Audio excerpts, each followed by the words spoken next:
Good morning. Good morning, ladies and gentlemen. We're going to be talking about COVID tax this morning.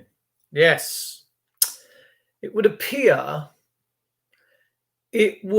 by the way, I'm doing a show tonight at 8:30 with Cedric. I'm going to be giving the details out of that a little bit later today. Cedric is an amazing soul, and I think it's the OBG show. OGB, OBG. I'll share it all with you a little bit later. I could go and check it out now, to be fair. So I'm really looking forward to that because he's one hell of a dude. He really is, and it's going to be a really enlightening chat tonight. We're on at 8:30, so I'll be sharing it out through my Facebook page. Morning to everybody. Nice to see you. I'm just going to wait for a few of you to jump in. We're going to be talking about the COVID tax. And my recent experiences through people of what companies seem to be doing whilst we have this pandemic going on. It's an interesting situation. My friend lost his dad just over a week ago, Colin Birch. He passed away. He had a cancer, and he was a highly decorated man. He was in the police, CID, and he also spent quite a bit of time in the fire brigade. And he was a good man. He was a very good man. And his son, they have to bury him soon. And we're going to be talking about the COVID tax. And this is just wholly wrong. The whole church and the funeral services and the people within it in my country and probably the rest of the world have 100% sold their souls. They have sold out. They really have. It's terrible. Absolutely terrible. So we're going to wait for a few of you to pop in. I'm just going to check my Facebook. You'll still be able to see me. Someone sent me a message. So yeah, we're going to wait for a few of you to come in. We're talking about the COVID tax and what's going on with regards to this. So yeah, morning to you all. Lovely to see you. We've only got 4 in. It is a bit early. It's 9:15 Saturday. So anyway, all right. People can catch this up a little bit later. A friend of mine sent me a receipt, a printout of a receipt. They'd actually been out to eat at a local restaurant, whichever they went to, for a little bit of ambiance. And they got a £2 surcharge, for COVID.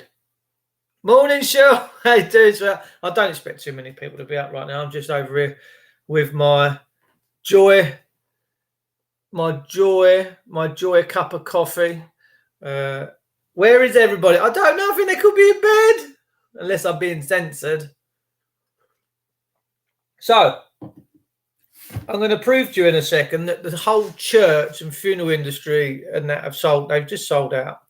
Well, probably not so much the funeral directors and stuff. Who knows? I don't know.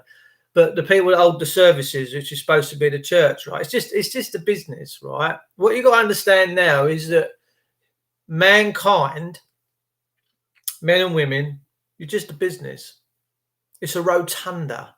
It is one in, one out, one in, one out. Money, money, money, money, money, money, money. That's all it is. There's no dignity in death. So yeah, this couple sent me evidence of a bill, £2 for service surcharge for COVID. Now that's beyond a joke. And what my friend said was, when they brought their drinks to the table, when they'd finished their drinks, because you can't go to a bar no more, you're not allowed to, you're not trusted. This woman picked up their glasses and she put her hands down inside the glass which they'd just been drinking from. So none of this makes sense. None of it makes sense. So a week or two ago, a young lady that rides here, one of our ponies, little Jade.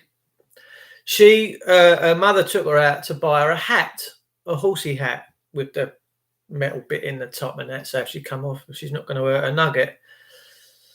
And she'd gone to a shop locally that sells all this stuff, and the staff there said she went for a hat fitting session, right, to get her head size measured and make sure this fits properly. And the girls there said, righto, yeah, we don't mind doing that, but there's a £10 surcharge in advance. She went, what doing?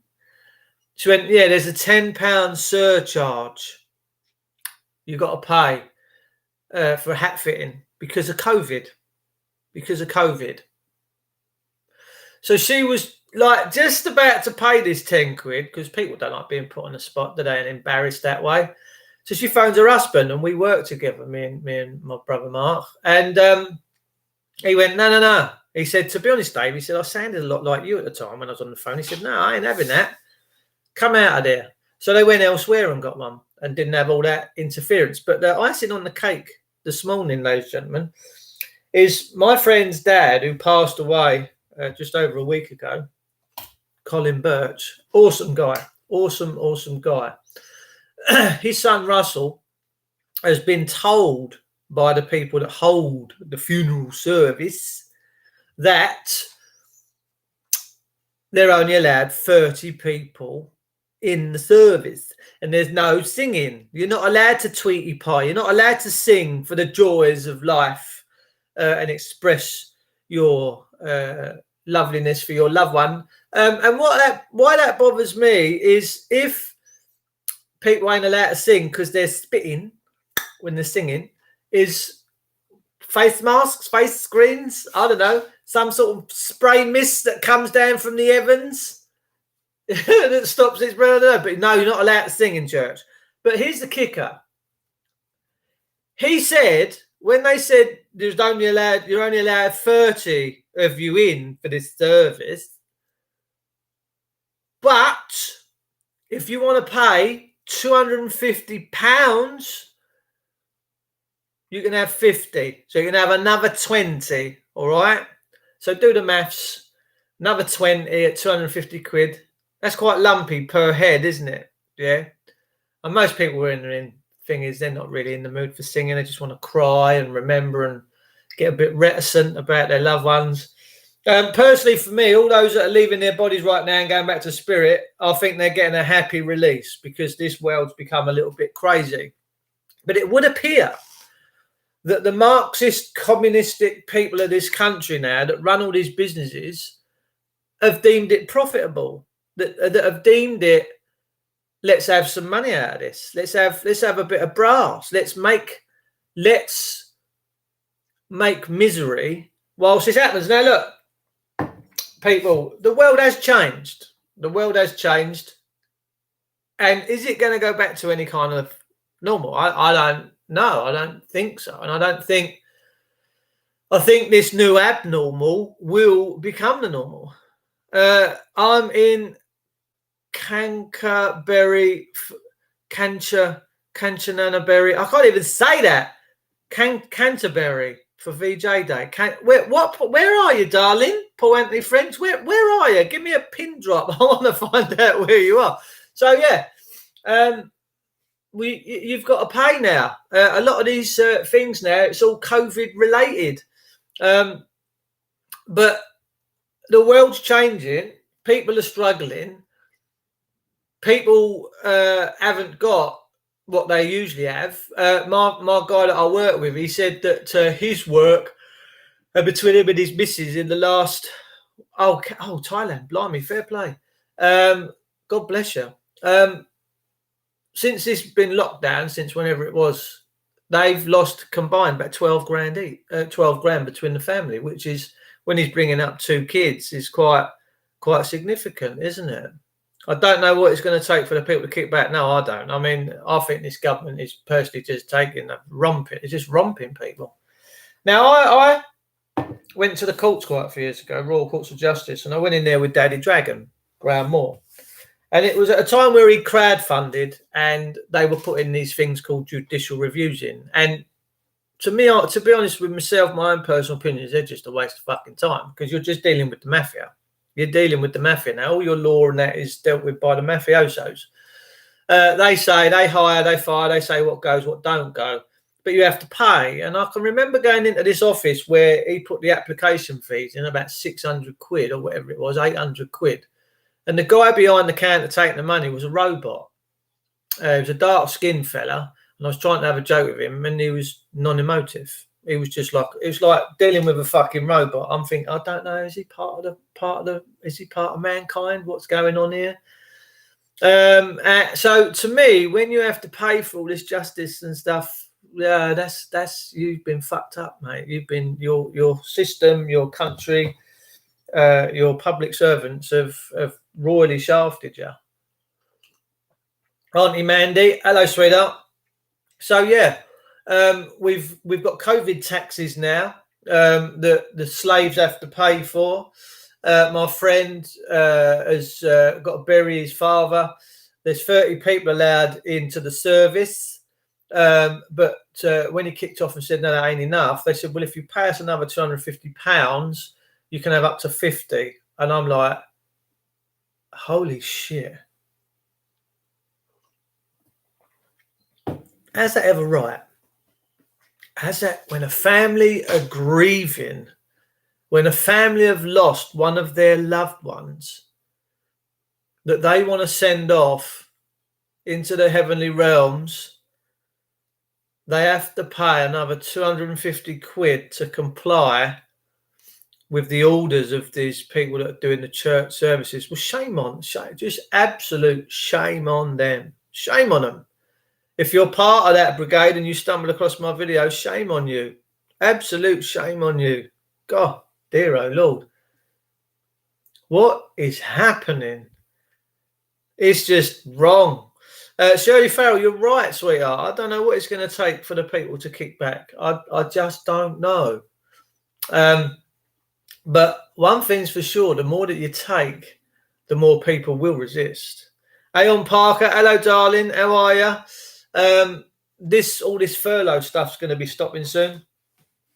You're going to see people in this country going ballistic. All the mortgage holidays. Because it all seemed fashionable at the beginning, didn't it? Everyone, oh, COVID. Oh, what is it? Oh, it's a bit tasty.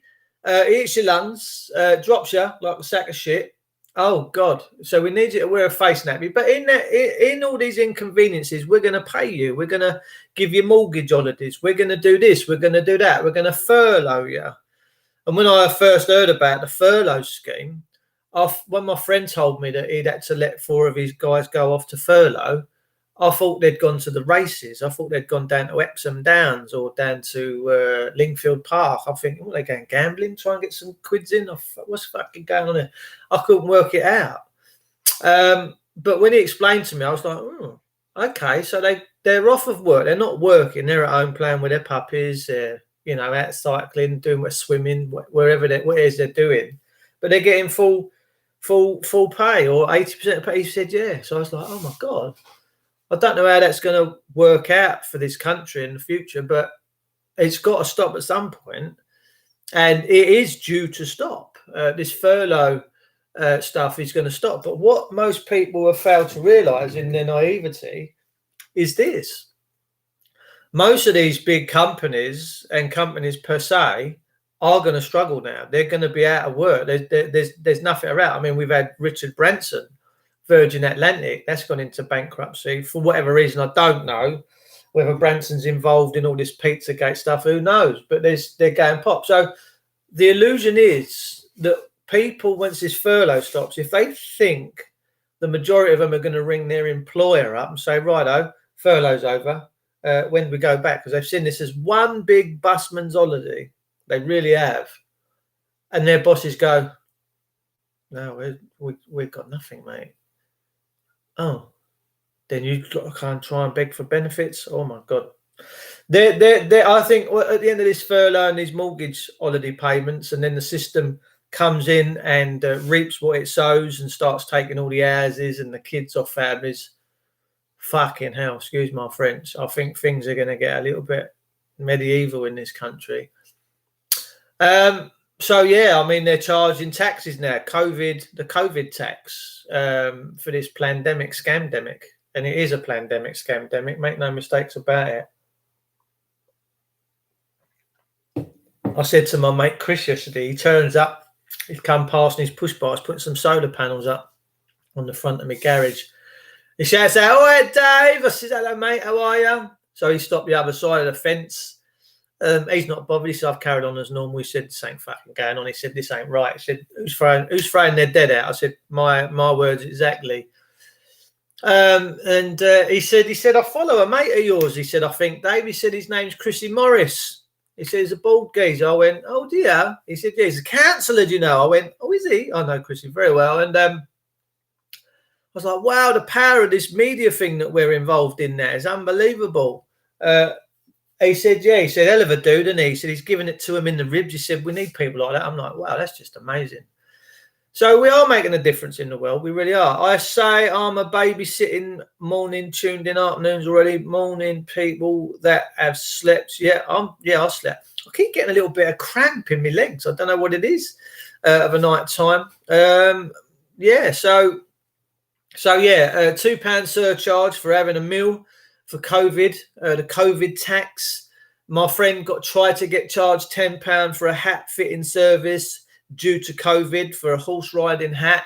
And then my friend, who's just about to bury his dad, cringed and whinged about only having 30 people in the service.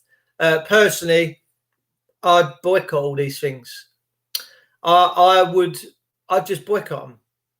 I would not be, if, as sad as it sounds, and I can't participate in their bullshit. If they're going to put limitations and all this on this and that, fuck them. That's just the way I'm looking at this now. But my friend said, look, I need more than 30 people in this service. My dad was a good man. You know, he was in the police force. He was in the fire brigade. You know, he done a lot of good in the world. And God bless you, Colin, wherever you are.